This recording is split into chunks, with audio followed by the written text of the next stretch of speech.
Hi everyone, this is Sampath Kumar from Sai Medha Dilshuk Nagar. So ఈరోజు వచ్చేసరికి మనము mesh analysis గురించి discuss చేద్దాం సార్. అదేవిధంగా మెష్ అనాలిసిస్ మీద ప్రాబ్లమ్స్ ఏ విధంగా వస్తాయి, ప్రాబ్లమ్స్ ఎలా చేయాలి అనేది కూడా ఈరోజు టాపిక్లో డిస్కస్ చేద్దాం. So first one mesh analysis sir. Sir మరి మెష్ అనాలిసిస్ అంటే అర్థం ఏంటి అంటే it is a combination of mesh analysis is nothing but Kirchhoff voltage law plus Ohm's లాని కంబైన్ చేస్తే వచ్చింది మనకి mesh analysis sir. Kirchhoff voltage law plus Ohm's law, Kirchhoff voltage law plus Ohm's law. మీకు ఆల్రెడీ తెలుసు Ohm's law is nothing but ఏం తీసుకుంటాం sir, Ohm's law is nothing but V equal to I into R. Voltage V equal to current I into రెసిస్టెన్స్ని multiply చేస్తే వచ్చేదేమో Ohm's law sir. మరి KVL Kirchhoff voltage law, Kirchhoff voltage law అంటే ఏం తీసుకుంటాం sir, sum of the voltages, sum of voltages in any closed loop equal to sum of voltages in any closed loop equal to any closed loop equal to దేనికి equal చేసుకుంటాం sir, జీరోకి equal చేసుకుంటాం. దాన్ని Kirchhoff voltage లా అంటాం. అలా సమ్మేషన్ని మనం చూపించేటప్పుడు ఎలా చూపిస్తాం, summation of voltage equal to zero. ఇలా కనుక చూపించారు అంటే దాన్ని కిర్చాఫ్ వోల్టేజ్ లా అంటాం. కిర్చాఫ్ వోల్టేజ్ లాస్ మీద ఎక్కువగా అడిగేది ఏంటి అంటే Kirchhoff current law works on the principle of, అదేవిధంగా Kirchhoff voltage law works on the principle of అంటాడు. KVL works on the principle of ఏ ప్రిన్సిపల్ సార్ అంటే law of conservation of energy principle, law of conservation of energy sir. Law of conservation of energy principle base చేసుకొని ఎవరు work అవుతారు అంటే KVL అనేది work అవుతుంది sir. ఇక్కడ mesh analysis మీద మనము ఈక్వేషన్స్ రాయాలి అంటే బేసిక్గా మీకు కొన్ని ఐడెంటిఫికేషన్ అనేది చేయాలి. అవి ఏంటేంటివి అనేది ఇక్కడ చూడండి. ఇది ఈ టాపిక్ కనుక మీకు అర్థమైపోయింది అంటే నెక్స్ట్ డైరెక్ట్ మీరే రాసేస్తారు సార్. ఈక్వేషన్స్ అన్నీ కొంచెం క్లారిటీగా చెక్ చేసుకోండి. ఫర్ ఎగ్జాంపుల్ ఒక రెసిస్టర్ ఉంది సార్, ఒక రెసిస్టెన్స్ ఉంది. ఈ రెసిస్టెన్స్ని నేను R అని తీసుకుంటున్నాను. ఇప్పుడు ఇందులో కరెంట్ అనేది ఈ డైరెక్షన్లో వస్తుంది సార్, కరెంట్ అనేది ఈ డైరెక్షన్లో వస్తుంది. నాకు ఇప్పుడు వోల్టేజ్ తెలియాలి అంటే డైరెక్ట్గా ఏం చెప్తారు, ఎన్ని కరెంట్స్ ఉన్నాయి ఇక్కడ, ఓన్లీ సింగిల్ కరెంట్ ఉంది. కరెంట్ రెసిస్టర్కి ఎక్కడ ఎంటర్ అయితే ఆ టర్మినల్ని పాజిటివ్, బయటకు పోయే టర్మినల్ని నెగిటివ్ అనుకుంటాం. కరెంట్ ఇటు సైడ్ నుంచి వస్తుంది కాబట్టి ఇది పాజిటివ్. నెక్స్ట్ ఇదే రెసిస్టర్ ఇలా తీసుకున్నాను సార్. ఇప్పుడు కరెంట్ అనేది ఇప్పుడు ఇటు సైడ్ నుంచి వస్తుంది, ఎక్కడ పాజిటివ్ తీసుకుంటాం, కరెంట్ ఇక్కడ ఎంటర్ అవుతుంది కాబట్టి ఇక్కడ పాజిటివ్, ఇక్కడ వచ్చేసరికి నెగిటివ్గా తీసుకుంటాం. ఇది సింగిల్ కరెంట్ ఉన్నప్పుడు. సరే ఇప్పుడు V ఈక్వల్ టు డైరెక్ట్ ఏం రాస్తాం, కరెంట్ తెలుసు, రెసిస్టర్ తెలుసు కాబట్టి I ఇంటూ R అనేది రిప్రజెంటేషన్ చేస్తాం. ఇది సింగిల్ కరెంట్ వచ్చినప్పుడు.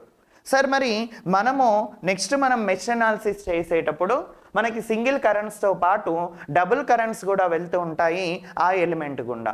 మరి అలా వెళ్తున్నప్పుడు ఎలా ఫైండ్ అవుట్ చేస్తాము అనేది ఇప్పుడు డిస్కషన్ చేస్తున్నాం. ఇది వెరీ వెరీ ఇంపార్టెంట్ సార్. ఇక్కడ నేను రెండు కేసెస్ రాస్తున్నాను, ఆ రెండు కేసెస్ కూడా చాలా ఇంపార్టెంట్, చెక్ చేసుకోండి. రెసిస్టర్ R ఉంది, ఇక్కడ నేను ఇంకొక దగ్గర రెసిస్టెన్స్ R తీసుకుంటున్నాను సార్. ఇప్పుడు ఈ రెసిస్టెన్స్ గురించి మాట్లాడదాం సార్. ఇప్పుడు ఈ రెసిస్టెన్స్ తీసుకున్నప్పుడు నాకు ఒక కరెంట్ అనేది ఇలా వస్తుంది సార్, ఇంకొక కరెంటు కూడా I2 అనే కరెంటు ఈ విధంగా వస్తుంది. ఇప్పుడు నాకు ఈ రెసిస్టెన్స్లో కరెంట్స్ అనేవి రెండు సేమ్ డైరెక్షన్ ఉన్నాయా లేదా కరెంట్స్ అనేవి ఆపోజిట్ డైరెక్షన్ ఉన్నాయా చెప్పండి. ఎలా ఉన్నాయి సార్, రెండు కూడా కరెంట్స్ I1 I2 రెండు కూడా ఎలా ఫ్లో అవుతున్నాయి, సేమ్ డైరెక్షన్లో ఫ్లో అవుతున్నాయి. చూసుకోండి, ఇది ఇలా తిరుగుతుంది అంటే సార్ ఇక్కడ రెసిస్టర్కి వచ్చేసరికి కరెంట్ ఇలా ఫ్లో అవుతుంది సార్. I2 అనే కరెంట్ కూడా ఈ విధంగానే ఫ్లో అవుతుంది సార్. I1 ఇలానే ఫ్లో అవుతుంది, I2 ఇలానే ఫ్లో అవుతుంది. రెండు కరెంట్స్ కూడా సేమ్ డైరెక్షన్లో ఫ్లో అవుతున్నాయి కాబట్టి ఎప్పుడైతే కరెంట్స్ కనుక సేమ్ డైరెక్షన్లో ఫ్లో అవుతాయో ఈ వచ్చిన కరెంట్స్ రెండింటిని ఏం చేయండి అంటే యాడ్ చేయండి. సో టోటల్ కరెంట్ ఎంత సార్ అంటే ఈ రెసిస్టర్ దగ్గర I1 ప్లస్ I2 కరెంటు పోతుంది. మనకు కావాల్సింది ఏం చేస్తారు, అన్నీ కూడా మనకి ఏం కావాలి, అన్ని వోల్టేజెస్ కావాలి కాబట్టి V ఈక్వల్ టు ఏం రాసుకుంటాము అంటే V equal to I1 plus I2. ఇక్కడ ఎలిమెంట్ ఏం ప్రజెంట్ అయ్యింది, R ప్రజెంట్ అయ్యింది. అంటే సార్ దీన్ని బట్టి ఏం రాయొచ్చు సార్ అంటే రెండు కరెంట్స్ కనుక సేమ్ డైరెక్షన్లో ఫ్లో అవుతూ ఉంటే ఆ రెండు కరెంట్స్ని మనం ఏం చేస్తాము అంటే యాడ్ చేస్తాం. ఇది వెరీ వెరీ ఇంపార్టెంట్ సార్. మీరు ప్రాబ్లమ్స్ చేసేటప్పుడు మీరు చెక్ చేయాల్సిన కండిషన్ కరెంట్స్ ఆ ఎలిమెంట్స్లో సేమ్ డైరెక్షన్ ఉంటే డైరెక్ట్గా I1 + I2 ఇంటూ R అనేది చేస్తాం. నెక్స్ట్ ఇప్పుడు ఇక్కడికి రండి సార్. ఈ కేసు సెకండ్ కేసు తీసుకుందాం. Case 2 sir. ఇక్కడ కేస్ 2లో కనుక తీసుకుంటే ఇక్కడ ఏ విధంగా ఫ్లో అవుతున్నాయో చూద్దాం. ఇక్కడ ఎలిమెంట్స్ రాస్తున్నాను సార్. కేస్ 2 తీసుకుంటున్నాను. ఇక్కడ రెసిస్టర్ ఆర్ని తీసుకున్నాను సార్. ఇక్కడ I1 అనే కరెంట్ ఇలా వస్తుంది సార్. I2 అనే కరెంట్ ఇప్పుడు ఇలా వస్తుంది సార్. ఇప్పుడు కరెంట్స్ తీసుకున్నప్పుడు I1 I2 తీసుకున్నప్పుడు రెండు కరెంట్స్ ఈ ఎలిమెంట్లో ఎలా అవుతున్నాయో చూడండి. ఇక్కడ కేస్ని కంపారిజన్ చేయండి. ఇక్కడ కేసులోనేమో రెండు కరెంట్స్ సేమ్ డైరెక్షన్లో ఉంటే ఇక్కడ కేసులోనేమో కరెంట్స్ అనేవి ఆపోజిట్ డైరెక్షన్లో ఉన్నాయి. సార్ మరి ఆపోజిట్ డైరెక్షన్ ఉన్నప్పుడు ఎలా తీసుకోవాలి? సేమ్ డైరెక్షన్ ఉంటే ఏం చేసినాము? అడిషన్ చేసాం. మరి ఆపోజిట్ డైరెక్షన్లో ఉంటే ఎలా తీసుకోవాలి అంటే బేస్డ్ ఆన్ కరెంట్స్ని బేస్ చేసుకొని మీరు ఎవరికి ఈక్వేషన్ రాస్తున్నారో దాన్ని బేస్ చేసుకొని మనం ఇక్కడ రాసేటప్పుడు ఇక్కడ కరెంట్స్ని ఆపోజిట్ డైరెక్షన్ ఉంటే మనం ఏం చేయాలి సార్ అంటే మైనస్ చేయాలి. సేమ్ డైరెక్షన్ ఉంటే అడిషన్ చేస్తే ఆపోజిట్ డైరెక్షన్ ఉంటే మైనస్ చేస్తామంటే దీన్ని I1 - I2 ఇంటూ R అన్నా తీసుకోవచ్చు. లేదా కొన్ని కేసులో మనం ఏ దానికి రాస్తున్నామో బట్టి మీరు I2 కనుక రాస్తున్నారనుకోండి అప్పుడు I2 - I1 ఇంటూ R అన్నా తీసుకుంటాం. సో ఎక్కడ ఈక్వేషన్ రాస్తున్నారు, ఏ మెష్కి ఈక్వేషన్ రాస్తున్నారో దాన్ని బేస్ చేసుకొని I1 - I2 ఇంటూ R లేదా I2 - I1 ఇంటూ R అనేది మనం డిసైడ్ చేస్తాం. సో ఇది మనకి మెష్ అనాలిసిస్ ప్రాబ్లమ్స్ చేయాలి అంటే ఈ కాన్సెప్ట్ అనేది సరిపోతుంది సార్. డైరెక్ట్గా జస్ట్ ఈక్వేషన్స్ రాయడం మాత్రమే ఉంటుంది. ఒకసారి చెక్ చేసుకోండి ఏమేమి చూసామో. మెష్ అనాలిసిస్ అంటే it is a combination of KVL + ohm's law అని, కిర్చాఫ్ వోల్టేజ్ లా అంటే sum of voltages in any closed loop equal to 0, ohm's law అంటే మీకు ఆల్రెడీ తెలుసు V = I × R. వీళ్ళిద్దరిని అడిషన్ చేస్తే వచ్చింది మెష్ అనాలిసిస్ సార్. మరి mesh analysis Kirchhoff voltage law works on the principle of law of conservation of energy principle base చేసుకొని work అవుతుంది sir. ఇక్కడ రెసిస్టర్ తీసుకున్నప్పుడు సింగిల్ కరెంట్ ఉంటే I × R. రెండు కరెంట్స్ సేమ్ డైరెక్షన్ ఉంటే ఎప్పుడైతే కరెంట్స్ సేమ్ డైరెక్షన్లో ఉంటే కరెంట్స్ని ఏం చేయాలి? అడిషన్ చేయాలి. రెండు కరెంట్స్ కనుక ఆపోజిట్ డైరెక్షన్ ఉంటే మేబీ I1 - I2 తీసుకోవడం లేదా I2 - I1 తీసుకోవడం. మరి ఎక్కడ I1 - I2 ఎక్కడ I2 - I1 అనేది మీకు ప్రాబ్లమ్స్ చేసేటప్పుడు చూపిస్తాను సార్. సో ఇది మనకు కావాల్సిన కాన్సెప్ట్. సరే, దీన్ని బేస్ చేసుకొని మనం ఫస్ట్ క్వశ్చన్ చూద్దాం. Question number 1 sir. ఇక్కడ క్వశ్చన్ నెంబర్ 1లో మనకి ఇంకా దీని మీద ప్రాబ్లమ్స్ ఏం అడుగుతారు అంటే total number of mesh equations లేదా ఇండిపెండెంట్ మెష్ ఈక్వేషన్స్ ఎన్ని అంటాడు సార్. మరి mesh total number of meshes equal to formula వచ్చేసరికి branch minus nodes plus 1. Branch minus nodes plus 1 చేసి కూడా మీరు మెషెస్ని కనుక్కోవచ్చు. మెష్ అంటే అర్థం ఏంటి sir? Mesh is nothing but which does not contain any inner closed path. దాని లోపల ఇంకో క్లోజ్డ్ పాత్ ఉండకూడదు. అలా ఉండకపోతే దాన్ని ఏమంటామంటే మెష్ అంటాం. Does not contain any inner closed path. So దాని లోపల ఎలాంటి క్లోజ్డ్ పాత్ అంటూ ఉండకూడదు సార్. ఒకటే ఉండాలి, దాని లోపల వేరే క్లోజ్డ్ పాత్ ఉండకూడదు. అలా ఉంటే దాన్ని ఏమంటామంటే మెషెస్ అంటాం సార్. ఇక్కడ చూడండి, ఇక్కడ ఇదొక మెష్ ఉంది, దీని లోపల ఇంకో క్లోజ్డ్ పాత్ ఏమన్నా కనిపిస్తుందా? లేదు. ఇక్కడ చూడండి, ఇదొక closed path, single closed path, అంటే ఇదొక మెష్ ఇదొక మెష్. బట్ ఇప్పుడు నేను ఇలా తీసుకున్నాను అనుకోండి, ఇలా తీసుకుంటే లోపల నాకు రెండు క్లోజ్డ్ పాత్స్ ఉన్నాయి, అది మెష్ కిందికి తీసుకోం సార్, అది వచ్చేసరికి లూప్ కిందికి తీసుకుంటాం. అంటే సార్ దీన్ని బట్టి ఎన్ని మెషెస్ ఉన్నాయి అంటే ఎన్ని క్లోజ్డ్ పాత్స్ ఉన్నాయి, ఎన్ని మనకి టోటల్గా ఎన్ని ఇన్నర్ క్లోజ్డ్ పాత్స్ ఉన్నాయంటే 2 క్లోజ్డ్ పాత్స్ ఉన్నాయి. సార్ మరి ఈ క్వశ్చన్లో మీకు ఏమైనా కరెంట్ డైరెక్షన్ని మెన్షన్ చేశాడా లేదా చెక్ చేసుకోండి. ఏమైనా మెన్షన్ చేశాడా? ఏమీ చేయలేదు. సార్ మరి కరెంట్ డైరెక్షన్స్ మెన్షన్ చేయకపోతే ఎలా తీసుకోవాలి అంటే మీ ఇష్టం సార్. కరెంట్స్ రెండింటిని పాజిటివ్, రెండు క్లాక్ వైజ్ తీసుకుంటారా లేదా యాంటీ క్లాక్ వైజ్ తీసుకుంటారా అనేది మీ ఇష్టం. బట్ మ్యాక్సిమం కేసెస్లో మాత్రం ఇలా క్లాక్ వైజ్లో తిరగడానికి ట్రై చేయండి సార్. దీన్ని I1 అనుకుంటున్నాను, దీన్నేమో నేను I2 కరెంట్ అనుకుంటున్నాను. I1 I2 కరెంట్స్ అనుకున్నాను సార్. ఇప్పుడు ఈక్వేషన్ని రాయడం స్టార్ట్ చేయండి సార్. ఫస్ట్ ఈ -10 అనేది ఫస్ట్ ఇలా వస్తున్నాను సార్. ఇలా రొటేట్ అవుతున్నప్పుడు చూసుకోండి, ఇలా రొటేట్ అవ్వడం చూసుకోండి సార్. కరెంట్ I1ని ఇప్పుడు మనం ఎలా తిరుగుతున్నామంటే ఇలా స్టార్ట్ అయ్యి ఈ విధంగా రొటేట్ అవుతున్నాం అనమాట. ఇందులో ఇలా రొటేట్ అవుతున్నాం. ఫస్ట్ ఎక్కడ ఎంటర్ అయ్యారు చెప్పండి, ప్లస్సా మైనసా సార్? ఈ చిన్నది వచ్చేసరికి మైనస్, పైన వచ్చేసరికి ప్లస్. అంటే ఫస్ట్ ఎంటర్ అయింది మైనస్ కాబట్టి -10. మీకు ఆల్రెడీ తెలుసు రెసిస్టర్కి ఎక్కడ ఎంటర్ అయితే ఆ టర్మినల్ని పాజిటివ్, బయటకు పోయే టర్మినల్ని నెగిటివ్. కరెంట్ దీన్ని నేను ఏమనుకున్నాను అంటే I1 కరెంట్ అనుకున్నాను, ఇటు సైడ్ I2 కరెంట్ అనుకున్నాను. చెప్పండి సార్. I1 సార్ ఇక్కడ మనకు కావాల్సింది అన్నీ కూడా వోల్టేజెస్ కావాలి. జస్ట్ వోల్టేజెస్ని యాడ్ చేసి =0 చేయడం, అంతకు మించి ఏం లేదు. ప్లస్ కరెంట్ తెలుసు, రెసిస్టర్ తెలుసు, ఏమని రాసుకోవాలి? ప్లస్ కరెంట్ I1 ఇంటూ అక్కడ రెసిస్టర్ ఎంత ఉంది? 1. నెక్స్ట్ ఇప్పుడు ఇలా రొటేట్ అవ్వండి. ఇలా రొటేట్ అయినప్పుడు ఎక్కడ ఎంటర్ అయ్యారు? ప్లస్సా మైనస్సా? ప్లస్ ఎంత రాసుకోవాలి? +5 = 0. ఇది ఎవరికి రాశాను అంటే ఈ ఈక్వేషన్కి రాశాను, ఈ లూప్లో. నెక్స్ట్ ఈ మెష్కి రాయండి సార్. ఇప్పుడు ఈ మెష్కి రాయండి. ఫస్ట్ ఎక్కడ ఎంటర్ అయ్యారు? I2కి రాస్తున్నాను. I2 ఎక్కడ ఎంటర్ అయింది? ప్లస్సా మైనస్సా? మీకు డౌట్ వస్తే డైరెక్ట్ ఇందులో రొటేట్ అవ్వండి సార్, అంతే. డౌట్ వస్తే ఇందులో రొటేట్ అవ్వండి. కంప్లీట్గా ఒక లైన్ని ఇలా డ్రా చేసుకోండి, ఇలా డ్రా చేసుకొని ఇలా రొటేట్ అవ్వండి, చాలు, అంతే. ఎక్కడ ఎంటర్ అయ్యారు? ప్లస్సా మైనస్సా? Minus, so -5. నెక్స్ట్ ఎక్కడ ఇలానైనా రొటేట్ అయ్యేది? ఇలా ఎంటర్ అయ్యామంటే ఇది ప్లస్, ఇది మైనస్. చెప్పండి అక్కడ ఏమని రాసుకోవాలి? ఈ కరెంట్ ఏం కరెంట్? I2 current. కాబట్టి ఏమని రాస్తాం? ప్లస్ I2 ఇంటూ రెసిస్టెన్స్ ఎంత ఉంది సార్ అక్కడ? 2 ohms.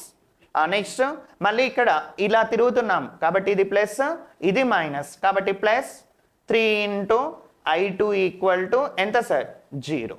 ఇలా ఈక్వేషన్స్ రాయడమే మనకు ఎగ్జామినేషన్లో అడుగుతున్నారు. నార్మల్గా ఇంకొంచెం లెవెల్ కనుక పెంచితే నార్మల్గా ఈ రెండు ఈక్వేషన్స్ని కూడా సాల్వ్ చేయమంటారు సార్.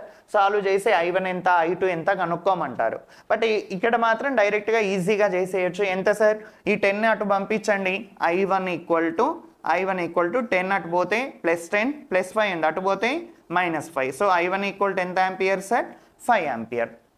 సిమిలర్గా ఇక్కడ కూడా చేయండి. -5 అటు పోతే +5, 5 = 3I2 + 2I2. ఎంత సార్? 3I2 + 2I2, 5I2. దీని నుంచి I2 5 క్యాన్సిల్ అయిపోతే I2 = ఎంత sir? 1 ampere. I2 = 1 ampere. So ఈ విధంగా I1ని I2ని క్యాలిక్యులేషన్ చేస్తాం. సో అదేవిధంగా ఒకసారి ఈ ప్రాబ్లమ్స్ ట్రై చేసి చూడండి సార్. ఈ ప్రాబ్లం ట్రై చేయండి. ఇంతకుముందు కేసుకి ఈ కేసుకి డిఫరెన్స్ ఏంటి అంటే సార్, ఇంతకుముందు కేసులోనేమో ఇక్కడ వోల్టేజ్ సోర్స్ తీసుకున్నాను సార్. బట్ ఇప్పుడు ఈ కేసుకి వచ్చేసరికి ఇక్కడ ఎవరిని ప్లేస్ చేశాను? రెసిస్టర్ని ప్లేస్ చేశాను. చెప్పండి. కరెంట్స్ని నేను అజంప్షన్ తీసుకోవాలి, మీ ఇష్టం. రెండు ఎలా తిరుగుతారు అనేది మీ ఇష్టం సార్. I1 ఇక్కడ I2 తీసుకున్నాను సార్. ఇక్కడ మరి I1 - I2 × R ఎప్పుడు రాయాలి, I2 - I1 × R ఎప్పుడు రాయాలి అనేది ఎవరి మీద డిపెండ్ అయ్యి ఉంటుంది అంటే, మీరు I1కి ఈక్వేషన్ రాస్తున్నారు అనుకోండి, I1 అనేవారు ఎక్కువ ఉన్నట్టు తీసుకోవాలి. I2కి ఈక్వేషన్ రాస్తున్నారు అనుకోండి, I2 అనేవారు ఎక్కువ ఉన్నట్టు తీసుకోవాలి. దీని ప్రకారం ఇప్పుడు ఫస్ట్ స్టార్ట్ అవ్వండి సార్. ఇలా స్టార్ట్ అయినప్పుడు ఫస్ట్ ఎక్కడ ఎంటర్ అయ్యారు? ప్లస్సా మైనసా? ఇలా రొటేట్ అవుతున్నాను.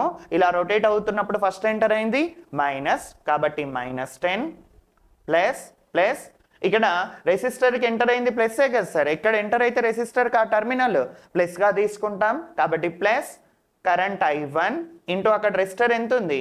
1 ohm. Resistor 1 ohm. Next sir ఇప్పుడు ఇలా తిరుగుతున్నప్పుడు ఇక్కడ కొంచెం క్లారిటీగా అండర్స్టాండ్ చేసుకోండి. I1 I2లు ఎలా వస్తున్నాయో మీకు అండర్స్టాండ్ కావాలి. I1 ఏమో ఇలా తిరుగుతుంది కాబట్టి ఇలా వచ్చి I1 ఇలా వస్తుంది సార్. I2 అనేది ఇలా తిరిగి ఇలా వస్తుంది. ఇదేమో I2, ఇదేమో I1. ఆ రెండు కరెంట్స్ చూడండి, రెండు సేమ్ డైరెక్షన్ ఉన్నాయా, ఆపోజిట్ డైరెక్షన్. I1 ఇలా, I2 ఇలా, రెండు ఆపోజిట్ డైరెక్షన్. సరే ఆపోజిట్ డైరెక్షన్ ఉన్నప్పుడు మనకి ఎన్ని కేసెస్ అనుకున్నాము, రెండు కేసెస్ అనుకున్నాము. ఆపోజిట్ డైరెక్షన్ ఉన్నప్పుడు I1 - I2 × R రాయాలా, మరి I2 - I1 × R రాయాలా అనేది ఎలా డిసైడ్ అవుతాము అంటే, మరి సార్ ఇక్కడ ఎవరికి ఈక్వేషన్ రాస్తున్నారు మీరు, I1కి ఈక్వేషన్ రాస్తున్నారు కాబట్టి ఇప్పుడు I1 ఎక్కున్నట్టు I2 తక్కున్నట్టు తీసుకోవాలి. వీడికి ఈక్వేషన్ రాస్తున్నామంటే వీడు హైయెస్ట్ ఉన్నట్టు, కాబట్టి ఇక్కడ ఏమని రాస్తాము అంటే, ఇక్కడ రాసేటప్పుడు I1 ఎక్కున్నట్టు కాబట్టి I1ని ఫస్ట్ రాసి I2ని తర్వాత రాసి ఇంటూ వీళ్ళిద్దరికి మధ్యలో ఎంత రెసిస్టెన్స్ ఉంది, 2 ohms ఉంది కాబట్టి ఇంటూ 2 = 0. ఇలా ఈక్వేషన్ రాయడం సార్. ఒకసారి ఇప్పుడు దీనికి రాయండి సార్, దీనికి రాయండి. ఫస్ట్ ఇక్కడ నుంచి స్టార్ట్ అవ్వండి. ఇక్కడ స్టార్ట్ అయినప్పుడు ప్లస్సా మైనస్సా, -5. నెక్స్ట్ ఇప్పుడు వీళ్ళిద్దరూ రెండు ఆపోజిట్ డైరెక్షన్, బట్ ఇప్పుడు +2 ఇంటూ రెసిస్టెన్స్ ఇంటూ సార్ ఇంతకుముందేమో వీడికి రాసాం కాబట్టి I1 - I2 రాసాం. ఇప్పుడు I2కి రాస్తున్నాం కాబట్టి I2ని ఫస్ట్ రాసి I1ని తర్వాత రాయాలి. అంటే 2 ఇంటూ ఏం రాసుకోవాలి, I2 - I1 రాసేసాను. నెక్స్ట్ ఇక్కడ రెసిస్టర్కి రండి. ఫైనల్కి రెసిస్టర్ ఎవరికి మాత్రమే ఉంది, I2కి మాత్రమే ఉంది కాబట్టి +3 ఇంటూ I2 = 0. ఇలా ఈక్వేషన్స్ అనేవి రాస్తాం సార్. ఇది మెష్ అనాలిసిస్కి సంబంధించి. సో ఇక్కడ ఇంకొక ప్రాబ్లం ఇచ్చాను, థర్డ్ వన్. దీనికి ఆన్సర్స్ మీరు ట్రై చేయండి. I1 ఎంత వస్తుంది, I2 ఎంత వస్తుంది. చాలా చాలా ఈజీ క్వశ్చన్ సార్. I1కి ఈక్వేషన్ రాయండి, అదేవిధంగా I2కి ఈక్వేషన్ రాయండి. మీకు ఇక్కడ రాసేటప్పుడు చిన్న హింట్ ఇస్తాను, చెక్ చేసుకోండి. సార్ ఇప్పుడు I1 ఇలా అనుకున్నాను కదా సార్, I1 ఇక్కడ, I2ని నేను ఇలా అనుకున్నాను, రెండు కూడా సేమ్ డైరెక్షనే తీసుకున్నాను I2. సార్ ఇక్కడ I2 ఇలా తిరుగుతున్నప్పుడు ఈ కరెంట్ రెండు ఎలా ఉన్నాయి, సేమ్ డైరెక్షన్లో ఉన్నాయి. మరి రెండు సేమ్ డైరెక్షన్లో ఉన్నాయంటే ఇందులో పోయే కరెంట్ ఎంత ఇచ్చేసాడు ఆల్రెడీ, ఎంత కరెంట్ పోతుంది, 2 ఆంపియర్ పోతుంది. అంటే డైరెక్ట్గా ఆన్సర్ చెప్పేసేయచ్చు. I2 = ఎంత ఇచ్చారు అంటే 2 ఆంపియర్స్ ఇచ్చారు. సో మీరు కనుక్కోవాల్సింది ఎవరిని కనుక్కోవాలి, I1ని కనుక్కోండి. నెక్స్ట్ అదేవిధంగా లాస్ట్ 4th క్వశ్చన్. ఇందులో టోటల్ ఫస్ట్ మీరు కనుక్కోవాల్సింది ఏంటి అంటే, మెషెస్ ఎన్ని ఉన్నాయో కనుక్కొని, మెషెస్ ఎన్ని ఉన్నాయో కనుక్కోండి. ఆ మెషెస్కి మొత్తం ఈక్వేషన్స్ రాయాలి. జస్ట్ హింట్ ఇస్తాను, మెషెస్ ఎన్ని ఉన్నాయి, 1, 2, 3, టోటల్ 3 మెషెస్ ఉన్నాయి. సో 3 కరెంట్స్ అనుకోండి. ఈ విధంగా I1 అని, I2 అని, అదేవిధంగా I3 అని 3 కరెంట్స్ అనుకొని ఈ దానికి ఈక్వేషన్ రాయాలి, ఈ దానికి ఈక్వేషన్ రాయాలి, ఈ దానికి ఈక్వేషన్ రాయాలి. ఆ ఈక్వేషన్స్ అనేవి కామెంట్స్ రూపంలో మీరు అప్లోడ్ చేసేసేయండి సార్. సో ఇది కంప్లీట్గా మనకి ఏ అనాలిసిస్కి సంబంధించింది అంటే మెష్ అనాలిసిస్కి సంబంధించింది. జస్ట్ ఒక చిన్న పాయింట్ ఒకటేసారి ఇక్కడ మీరు గుర్తుపెట్టుకోవాల్సింది, మెష్ అనాలిసిస్ చేసేటప్పుడు I1 - I2 × R ఎప్పుడు రాయాలి, I2 - I1 × R ఎప్పుడు రాయాలి.